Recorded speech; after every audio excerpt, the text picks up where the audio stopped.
இந்த ப்ராப்ளம் பேர் cath largest element in an array. So இந்த கொஷனில் நமக்கு இன்புட்டாக ஒரு அரே கொடுத்துருவாங்க, அப்புறம் கேன்னு ஒரு இன்டீஜர் கொடுத்துருவாங்க. நம்ம கேத் லார்ஜஸ்ட் எலமெண்ட்டை கண்டுபிடிக்கணும். ஸோ ஃபஸ்ட் கேஸில் பார்த்துக்கிட்டிங்கன்னா செகண்ட் லார்ஜஸ்ட் எலமெண்ட் 5, அதான் நமக்கு அவுட்புட்டாக இருக்குது. அப்புறம் can we solve it without சார்ட்டிங்னு கொஷனில் கேட்டிருக்காங்க. ஸோ இதுக்கு சார்ட்டிங் அப்ரோச்சுக்கு பதிலாக நம்ம மின் ஹீப் யூஸ் பண்ணி எப்படி சால்வ் பண்ணுறதுன்னு இப்போ பார்க்கலாம். இந்த ப்ராப்ளமை சார்ட்டிங் யூஸ் பண்ணி சால்வ் பண்ணலாம், பட் ஆனால் அது நம்ம complexity O of n log n. So நம்ம இங்கே மின் ஹீப் யூஸ் பண்ணி சால்வ் பண்ணியிருக்கோம். அதோட complexity O of n log k.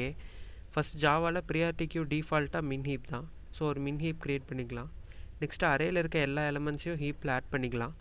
ஹீப்போட size கேவை விட எக்ஸீட் ஆனால் ஸ்மாலஸ்ட் எலமெண்ட்டை போல் பண்ணி நம்ம ரிமூவ் பண்ணிக்கிறோம். இதனால் நம்ம ஹீப்பில் எப்போவுமே கே லார்ஜஸ்ட் எலமெண்ட் மட்டும்தான் இருக்கும்.